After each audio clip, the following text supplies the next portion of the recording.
안녕하세요, 라이브렉스입니다. 갤럭시 북4 프로를 사고 나가지고 한번 영상으로 정리를 해야지 하다가 제가 이제 계속 시기를 놓치고 있었단 말이죠. 그 사이에 신제품도 있었고 제가 개인적으로 또 몸도 좀 안 좋기도 했고 그렇게 계속 킵해두고 있던 소재인데 마침 인텔에서 프로세서 관련 소개를 부탁하면서 기회가 딱 왔습니다. 그동안 뭐 한참을 잘 쓰고 있던 제품이고 해가지고 뭐랄까 좀 나이스 타이밍? 인텔 땡큐. 보니까 출시 초기 이슈를 두고 갤럭시 북4 프로에 대해서 또 오해하고 있는 부분도 있고 그렇던데 그런 내용 포함해가지고 빠르게 살펴볼게요.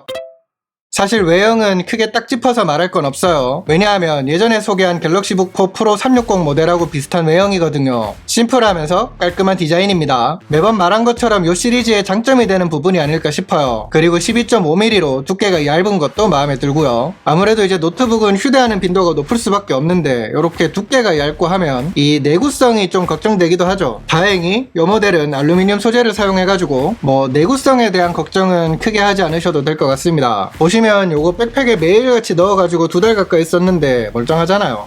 무게는 스펙 기준으로 보면 1.56kg 수준이에요. 수치 자체만 놓고 보면 그리고 이렇게 들어보면 뭐 무겁다 할 수준은 아닙니다. 이게 이제 16인치 제품이라는 점을 생각해보면 특히 더요. 실제로 출시 당시에도 여러 번 말했던 것처럼 갤럭시 북4 프로 16인치 모델을 사가지고 지금도 자주 휴대하면서 쓰고 있거든요. 그런 경험에서 봤을 때 이게 휴대에 부담이 된다는 느낌은 전혀 없었습니다. 다만 그럼에도 타사 16인치 대 제품하고 비교했을 때 다소 무게가 더 나간다는 점은 좀 아쉽긴 해요. 인터페이스는 HDMI 2.1 포트, 썬더볼트 4를 지원하는 USB Type-C 포트 2개, 마이크로 SD 카드 슬롯, USB 3.2 Type-A 포트 1개, 3.5mm 오디오 잭으로 구성되어 있습니다. 역시나 제가 360을 소개하면서도 말한 것처럼 전작하고 달리 HDMI 2.1이 들어간 거는 반가운 변화 같아요. 실제로 쓰면서도 좋았고요. 다만 이제 한 가지 욕심을 좀 보태면 2달 넘게 이 모델을 쓰고 있는 입장에서 후속은 Type-A 포트가 한 개 더 늘어나도 좋지 않을까 그런 생각은 듭니다. 이게 왜 이렇게 구성이 됐는지 이해가 되는 부분이 있기는 해요. 근데 뭐랄까 실질적으로 쓸 때 아직은 타입 A 포트가 한 개인 거는 굳이 허브를 또 꺼내야 되고 하니까 좀 불편함, 번거로움이 있고 그렇더라고요. 다음은 퍼포먼스입니다. 우선 제가 소개드리는 녀석의 주요 스펙은 인텔 코어 울트라 7 프로세서 155H 16기가 램을 탑재하고 있어요. 여기서 이제 최근 노트북 시장 그 CPU 소식을 놓치고 있던 분들이라고 하면 이 CPU 네이밍이 달라져서 좀 놀란 분들 계실 것 같습니다. 뭐 한번 소개했던 내용이긴 한데 이거를 또 알리는 게 이번 컨텐츠의 목적이기도 해가지고 정리하고 넘어갈게요. 보기에 따라서는 좀 지루할 수 있는데 그래도 알고 계셔야 구매할 때 또 시행착오가 없으니까. 기존과 다르게 이제는 숫자로 등급, 알파벳 H는 고성능, U는 저전력으로 분류된다고 이해하시면 됩니다. 특히 알아둬야 될 거는 최초로 NPU가 탑재된 AI 특화 CPU라는 거예요. 다시 말해서 노트북하고 데스크탑 포함해가지고 처음으로 AI 연산 전용 가속기가 들어간 건데요. 전에도 말했지만 이게 시사하는 바가 큽니다. 왜냐하면 아직까지는 그 활용에서 큰 차이를 체감하긴 힘들지만 요즘처럼 AI 관련 소프트웨어랑 기능이 많아지고 있는 시점에서 이 NPU 탑재는 앞으로 그 역할에서 차지하는 비중이라든지 기대되는 부분이 분명히 있거든요. 뭐 다른 시장이긴 하지만 조금 쉽게 설명을 드리면 갤럭시 S24 시리즈 있죠. 거기에 들어간 AI 기능처럼 요게 이제 디바이스 자체에서 처리하는 그런 게 늘어나고 빨라진다. 그렇게 생각하시면 도움이 될 것 같아요. 그 다음에 또 하나.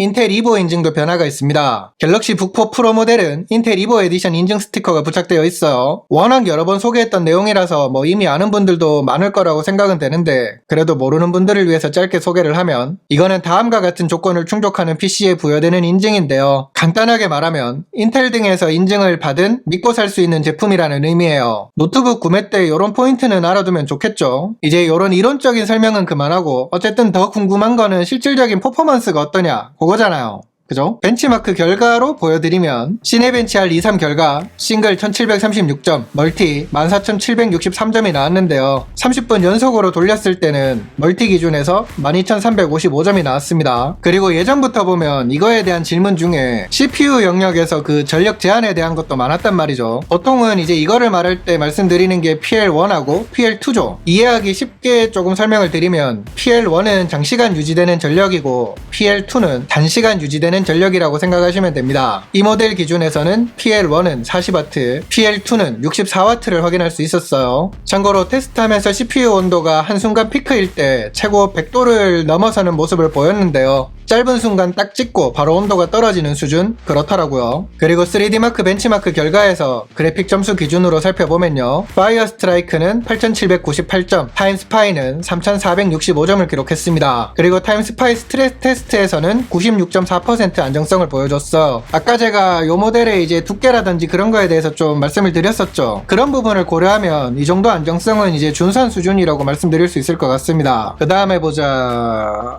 제가 또 늘 말씀드리는 부분 중에 하나죠. 외부 온도랑 팬 소음, 벤치마크 돌릴 때 기준으로 타임스파이 스트레스 테스트를 하면서 외부 온도나 팬 소음이 가장 큰 거를 확인했는데요. 키보드 부분에서는 40도 언저리 수준을 보였어요. 가장 뜨거운 거는 아무래도 열이 배출되는 부분, 그러니까 힌지 쪽 근처였는데 42에서 43도 수준이었습니다. 그리고 또 하나, 노트북에서 손이 가장 많이 가는 부분 중에 하나죠. 터치패드는 26에서 27도 정도가 나왔어요. 마지막으로 같은 벤치마크를 돌리면서 팬 소음은 52에서 53dB를 확인할 수 있었습니다. 이제 또 조금 오해하실까봐 첨언을 하면 늘 말씀드리지만 지금 이 팬 소음은 고성능 모드에서 이제 기계를 빡세게 돌릴 때 기준이에요. 평소에 일반적인 컴퓨팅에서는 그렇지 않습니다. 그리고 성능 모드를 지정해가지고 아예 조용하게 쓰는 것도 가능하고요. 이런 게 자주 말씀드렸던 거라서 가끔 이제 그냥 지나칠 때가 있는데 또 오해하시는 분들이 있더라고요. 항상 이렇게 소음이 나오는 줄 알고. 그래서 다시 한 번 더 짚고 넘어갈게요. 제가 이번 시리즈를 써보면서 가장 만족했던 부분입니다. 디스플레이. 생각해보면 당연한 거 아닐까 싶어요. 게이밍 노트북처럼 오롯이 성능에 집중하게 되는 노트북이 아닌 만큼 실제로 활용을 생각해보면 사용자 입장에서 가장 많이 체감하게 되는 부분이 디스플레이잖아요. 그래서 더 그런 것 같습니다. 전작에서 많은 아쉬움을 남겼던 빛 반사, 이거를 개선했다는 점부터 좋은 반응을 얻기에는 충분하지 않나. 실제로 안티 리플렉션 빛 반사 방지 패널이 보여주는 차이는 체감되는 게 엄청 컸어요. 물론 아예 이게 반사가 없다 하면 거짓말이고요. 야외에서 쓰다 보면 이게 아무래도 반사 때문에 각도를 이렇게 조절해야 되는 그런 경우도 있기는 합니다. 근데 생각해보면 이거는 대부분의 노트북이 가지고 있는 불편이기도 하고 뭐 이 정도 아쉬움에 이런 퀄리티의 디스플레이를 경험할 수 있다? 그런 거라고 하면 이거는 충분히 감수할 수 있는 부분이 아닌가. 저는 그렇게 생각이 되더라고요. 그리고 또 하나 편리하게 체감된 거는 터치가 된다는 거. 뭐 누군가는 디스플레이에 지문이 묻고 하는데 터치 없는 게 더 좋지 않냐 그러기도 하시더라고요. 그런 생각이 틀렸다고 하기는 힘들겠죠. 사람마다 느끼는 거는 다 다르니까. 근데 터치는 어디까지나 보조로 노트북을 조작할 수 있는 수단이 하나 더 늘었다. 여기에 의의를 두는 게 좋지 않나 싶어요. 예전에도 말했던 부분인데 노트북을 보통 조작할 때 키보드랑 터치패드 혹은 이제 마우스를 쓰잖아요. 근데 막상 터치가 되는 제품을 써보면 마우스라든지 터치패드로 조작하던 거를 터치로 조작했을 때 이게 얼마나 편한지 경험하게 되는, 체감하게 되는 경우가 꽤 많습니다. 그래서 어쨌든 개인적으로는 이거를 2달 넘게 써보면서 지문을 닦아야 되는 그런 번거로움보다는 터치가 되는 편리함이 더 큰 거를 여러 번 경험해 봤기 때문에 이거는 장점이라고 생각이 됐습니다. 디스플레이를 조금 더 살펴보면 스펙 기준으로 16:10 화면비에 16인치 다이나믹 아몰레드 2X 디스플레이, WQXGA 플러스 해상도, HDR 모드 기준 최대 500니트 화면 밝기, 배사 인증, 최대 120Hz 가변 주사율을 지원하는 것도 어필될 부분이 될 것 같아요. 어쨌든 디스플레이 퀄리티 자체는 솔직히 대부분의 사람들이 좋아할 수준이라고 보입니다.